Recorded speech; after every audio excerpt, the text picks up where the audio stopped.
So నేంటి మరి ఇప్పుడు ప్రభుత్వం 2 లక్షల ఉద్యోగాలని చెప్పింది, జాబ్కి వెళ్ళని చెప్పడం జరిగింది. సో మొన్న మీరు ధర్నాలు చేస్తే కూడా ఎక్కడికక్కడ అరెస్టులు చేసి కేసులు పెట్టడం, అర్ధరాత్రి వరకు స్టేషన్లలో ఉంచిన పరిస్థితి. సో మరి ఈ నెల 21న నిరుద్యోగ కవాతు అనే కార్యక్రమం నిర్వహిస్తాను. సో ఏం చెప్పదలుచున్నారు దీనికి సంబంధించి? 21 తారీఖు నిర్వహించే నిరుద్యోగ కవాతుకు ముఖ్యంగా హైదరాబాద్ చుట్టుపక్కల ఉన్నటువంటి ప్రతి నిరుద్యోగి కదిలి రావాలి. లేకపోతుందంటే ఇంకా 2 ఏళ్ళు కాదు 3 ఏళ్ళ వరకు నోటిఫికేషన్లు రావు. ఎందుకంటే మొన్న రేవంత్ రెడ్డి గారు త్వరలో నోటిఫికేషన్ అని చెప్పి మున్సిపల్ ఎన్నికలు దృష్టిలో పెట్టుకొని త్వరలో అని ఒక పదాన్ని యూజ్ చేసిండు. సో అది ఎట్లా అంటే అసలు ఆయన ఖాళీలపై గతం లోపల నిరుద్యోగులను ఫైట్ చేసినప్పుడు ఖాళీలపై ఆయన శాంతకుమార్ తోటి ఖాళీల వివరాల కోసం కమిటీ వేసిండు. ఆ కమిటీ రాలేదు, ఇంకా కమిటీ రాలేదు ఖాళీలపై. ఈయననేమో త్వరలో నోటిఫికేషన్ అంటుండ్రు, 40,000 ఉద్యోగాలు అంటూ త్వరలో అని అంటుండు. ఎంత అందుకే నిరుద్యోగులారా ఇప్పుడు 21 తారీఖు నిర్వహించడం నిరుద్యోగ కవాతుకు ప్రతి ఒక్కరు అటెండ్ కావాలి. లేని పక్షంలో ఖచ్చితంగా మళ్ళీ మనం 2 ఏళ్ల వరకు వెయిట్ చేయాల్సిన పరిస్థితి వస్తుంది. కాబట్టి ప్రతి నిరుద్యోగి కదిలి వస్తేనే మనకు నోటిఫికేషన్ వస్తాయి, రోడ్ల మీద ఎక్కితేనే నోటిఫికేషన్ వస్తాయి. ఎందుకంటే ఇప్పుడు 21 తారీఖు నిర్వహించిన శాంతియుతంగా పర్మిషన్ తోటి ప్రభుత్వానికి నిరసనగా మేము మొన్న ధర్నాలు చేస్తున్నాము, ఎక్కడికక్కడ అరెస్ట్ చేసి మిమ్మల్ని నిర్బంధాలు చేసారు. సో మరి దీనికి పర్మిషన్ అనేది వచ్చిందా?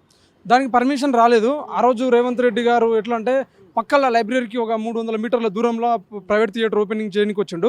మమ్మల్ని ఎందుకు పట్టించుకోవట్లేరు? 8 మంది నిరుద్యోగులు చనిపోయారు. గతం లోపల ప్రవళిక చనిపోయినప్పుడు కింద నుంచి మీ వరకు ప్రభుత్వం వచ్చినంత వరకు గగ్గోలు పెట్టినటువంటి మీరు 8 మంది నిరుద్యోగులు చనిపోతే కూడా స్పందించలేరు ఎందుకు అని చెప్పి మేము చిన్నగా ధర్నా చేస్తుంటే అప్పుడు కూడా పోలీసులు చాలా మంది దింపి రోడ్ల మీదకి పోవాల్సిన పరిస్థితి వచ్చింది. ఇప్పుడు శాంతియుతంగా పర్మిషన్ తోటి ఇక్కడ ఏది అంబేద్కర్ స్టాచ్యూ వరకు లైబ్రరీ నుంచి చిక్కడపల్లి లైబ్రరీ నుంచి అంబేద్కర్ స్టాచ్యూ వరకు చిన్న నిరసన ర్యాలీ ఇస్తామని మేము అనుకుంటే పోలీసు వాళ్ళు పర్మిషన్ ఇస్తారో ఏరో సాయంత్రం వరకు తెలియాలి. పర్మిషన్ ఇవ్వకపోతే ఏమనంటే ఖచ్చితంగా మేము ఏం చేయాలో అది చేస్తాం. ఎందుకంటే 2 ఏళ్ళు ఎదురు చూసినాం, మాకు కూడా ఎదురు చూసి ఇబ్బంది అవుతుంది, వయసు అయిపోతుంది. సో మా జీవితాలు ఆగమైపోతున్నాయి. ఖచ్చితంగా రోడ్ల మీకు రావాల్సిన పరిస్థితి వచ్చింది కాబట్టి రోడ్ల మీకు వస్తున్నాం. ఇప్పుడు మాకు ప్రభుత్వానికి పంచాది. ఇప్పుడు పోలీసు వాళ్ళు ఏంది, పోలీసు వాళ్ళు కూడా అర్థం చేసుకోవాలి కదా, వాళ్ళు కూడా పిల్లలు ఉంటారు. ప్రతిదానికి అసలు లైబ్రరీలోకి వెళ్ళి బయటికి వెళ్ళి ఇప్పుడు కూడా మార్నింగ్ వచ్చారు పోలీసు వాళ్ళు లైబ్రరీలకు. అసలు లైబ్రరీలోకి మాకేందో పంచదు, మాకు వినతి పత్రాలు ఇచ్చినాము. అన్నీ మేము ఏ విధంగా అయితే ప్రభుత్వాన్ని అప్రోచ్ కావాలో అన్ని విధాలుగా అప్రోచ్ అయినాము. స్పందన లేదు. ప్రతిదానికి సర్పంచ్ ఎలక్షన్ కూడా రేవంత్ రెడ్డి గారు వచ్చి ప్రచారం చేసిన సందర్భాలు మన నిరుద్యోగం మన పోలీసులు లకారం యూజ్ చేసి తిడతా ఉన్నారు నిరుద్యోగులని. సో మిమ్మల్ని ప్రతిపక్షాలు రెచ్చగొడుతున్నాయి అంటా ఉన్నారు, మీ ప్రతిపక్షాల మాయలో మీరు పడి ఇదంతా చేస్తూ ఉన్నారు అని చెప్పేసి ఇలా నానా రకాలుగా అంటా ఉన్నారు. సో ఏం చెప్తారు వాళ్ళకి? దీనికి నేను సమాధానం చెప్పదలుచుకున్నాను. ఎందుకంటే ఇప్పుడు వీళ్ళు ఏదైతే ప్రతిపక్షాలు రెచ్చగొడుతున్నాయని ఏవైతే సన్యాసులు అన్నారో వీళ్ళే కదా గతం లోపల మేము లైబ్రరీలో చుట్టూ కూర్చున్న వాళ్ళు మా దగ్గరకు వచ్చి రాహుల్ గాంధీ గారిని లైబ్రరీ కాడికి తోలుకొని వచ్చారు. ఇప్పుడు ఏమంటారు వాళ్ళు, లైబ్రరీని రాజకీయాలకు అడ్డగా మారుస్తున్నారు అని మొన్న ఒక పేపర్ స్టేట్మెంట్ ఇచ్చారు. నేను ఇదే గాడిదలో అడుగుతున్నాను. నేను రాహుల్ గాంధీ గారిని లైబ్రరీ కాడికి తీసుకొచ్చి మరి రాజకీయాలకు అడ్డగా మార్చింది ఎవరు? మరి బల్మూరు వెంకట్ కానీ రియాజ్ గారు కానీ వీళ్ళందరూ లైబ్రరీ దగ్గరకు వచ్చి పదవులు పొంది రాజకీయ లబ్ధి పొందిన వాళ్ళు ఎవరు? నిరుద్యోగులని చదువుకునే వాళ్ళందరినీ తీసుకుపోయి వాళ్ళు డిపాజిట్లు కూడా రానటువంటి పరిస్థితిలో ఆల్రెడీ 4 ఏళ్ల వరకు ఎదురు చూసిన తర్వాత ఎలక్షన్ మూమెంట్లో నోటిఫికేషన్ ఇచ్చిండ్రు టీఆర్ఎస్ గవర్నమెంట్. ఆ నోటిఫికేషన్ మేము కూర్చున్నాం, ఖచ్చితంగా జాబ్ కొట్టుకోపోవాలని. ఆ సందర్భంలో వీళ్ళు వచ్చి రాహుల్ గాంధీ గారిని తోలుకొని వచ్చింది. ఎందుకంటే వీళ్ళని ఎవరు నమ్మరు తెలంగాణలో. రాహుల్ గాంధీని కానీ నేను మేధావిని అని చెప్పి కోదండరామ్ సార్ కానీ వీళ్ళందరినీ తోలుకొచ్చి వీళ్ళ ద్వారా మమ్మల్ని నమ్మిపించారు. సో మేము రేవంత్ రెడ్డి గారు నమ్మాలని వీళ్ళందరూ నమ్మి బుక్లని పాకెట్టి 5,000 చిన్న అంటే వాళ్ళు కొన్ని ఉద్యోగాలు మాత్రం వేసారు. లేదు వీళ్ళు ఏడాదికి 2 లక్షల ఉద్యోగాలు ఢిల్లీ నుంచి వచ్చి చెప్పింది కాబట్టి ఖచ్చితంగా 2 లక్షలు లేకపోయినా ఖాళీగా ఉన్నటువంటి ఉద్యోగ నోటిఫికేషన్ అన్ని భర్తీ చేస్తారు ఖాళీలు అని చెప్పి మేము అనుకున్నాము. మరి 2 ఏళ్ళు గరుస్తూ ఉన్నది. ఇప్పటికీ త్వరలో అంటారు కానీ ఒక్క జనరల్ నోటిఫికేషన్ కూడా ఇవ్వలేదు. 70,000, 80,000, 90,000, లక్ష వరకు ఇవ్వరాలు. అసలు వాళ్ళని ఏమనాలి? వాళ్ళకన్నా వాళ్ళ కుటుంబ సభ్యులన్నా వాళ్ళకన్నా అనాలి.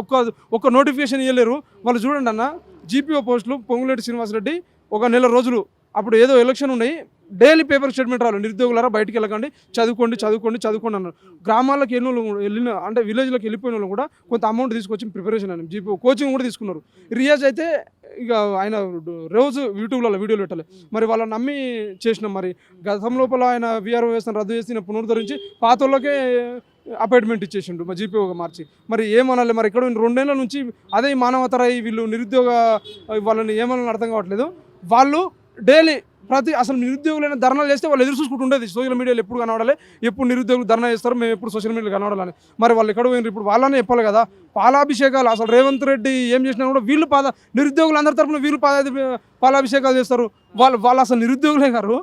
రేవంత్ రెడ్డి ఉస్మాన్ యూనివర్సిటీకి వచ్చిన సందర్భంలో కూడా చానగన్ దయాకర్ పాలాభిషేకం చేసింది. చానగన్ దయాకర్కి ఏం సంబంధం? ఆయనకి ఇంతమంది నిరుద్యోగులు కనీసం ఆత్మవిశ్వాసం అన్న ఆయనకు ఉండాలి కదా. నిరుద్యోగులు ఇంతమంది బాధపడుతున్నారు. సో నిరుద్యోగులను అడ్డం పెట్టుకొని ఎట్లా మాట్లాడదు, ఎట్లా కాంట్రవర్సీగా మాట్లాడి సోషల్ మీడియాకి నిరుద్యోగులకు యాంటీ మాట్లాడి ఆయన నాకు తెలిసి రేవంత్ రెడ్డికి పెట్టవచ్చు. అన్న నేను 35 లక్షల మంది నిరుద్యోగులకు కౌంటర్ ఇచ్చిన వాళ్ళ పదవుల కోసం, అంతేకన్నా. ఇప్పుడు గతం లోపల బలమూరు వెంకట వీళ్ళందరూ చేసారు వాళ్ళ పదవుల కోసం. పదవులు వచ్చినాయి, పెదవులు మూసుకుపోయినాయి. మొన్న బలమూరు వెంకట కూడా శాసన మండలిలో 70,000 ఉద్యోగాలు అన్నారు. మొన్న రేవంత్ రెడ్డి వెంబడి వచ్చినప్పుడు అన్న ఏంది గట్టెట్లన్నా అంటే నెత్తి కిందికి వేసుకున్నాడు, ఏం అనలేని పరిస్థితి. అంటే వాళ్ళు ఓన్లీ శాసన మండలిలో ప్లస్ మీడియా ముందు తప్ప బయట ఎక్కడ కూడా మాట్లాడే పరిస్థితి లేదు.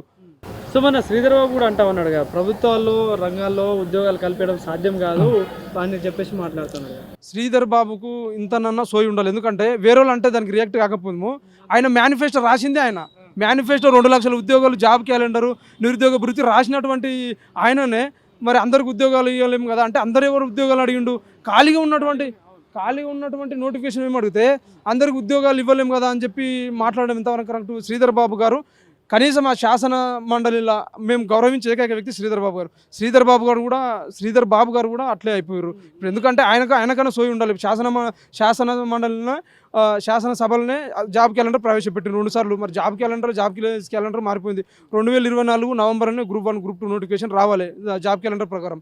మరి జాబ్ క్యాలెండర్ ప్రవేశపెట్టే సంవత్సరం అయింది. ఆ మాత్రం ఇంగిత జ్ఞానం లేకుండా ఆయన కూడా మరి అందరికి ఉద్యోగాలు ఇవ్వలేంలా అని చెప్పి ఏదో ఇక ఒక ఆయననేమో మొన్న ధర్నా చేస్తే లకారంతో కూడినటువంటి మాటలు. వాళ్ళ కుటుంబ సభ్యులు కూడా ఉంటారు కదా, పిల్లలు మాలాంటి వాళ్ళ కుటుంబ సభ్యులు కూడా ఉంటారు. ఇప్పుడు ఆయన వయసుకు గౌరవం ఇవ్వాలన్నా, లేకపోతే అంటే ఆయన అంత స్థాయిలో ఉన్నాడు, ఆయన గౌరవం ఇవ్వాలన్నా, ఎవరికి గౌరవం ఇవ్వాలి? అసలు ఆయనకు అనాలని ఎట్లా అనిపించింది? అంత మాట అంటే కూడా ఒక్కరు కూడా స్పందించలేరు. చూడు, కాంగ్రెస్ గతం లోపల డీజీపీ వెంకటేశ్వర ప్రణాళిక ఇష్యూలా విద్యార్థులను కొట్టిండని చెప్పి ప్రతి ఒక్కరు రియాక్ట్ అయిన వాళ్ళు మరి అంత లకారంతో ఉన్నటువంటి మాటలు. ఇంకోటి ఏంటంటే ఆ మీడియాలో మాత్రమే లకారంతో పదాలు వచ్చి కనబడ్డాయి. మీడియా లేకుండా ఎన్ని మాట్లాడింటారు ఒకసారి ఊహించుకోండి.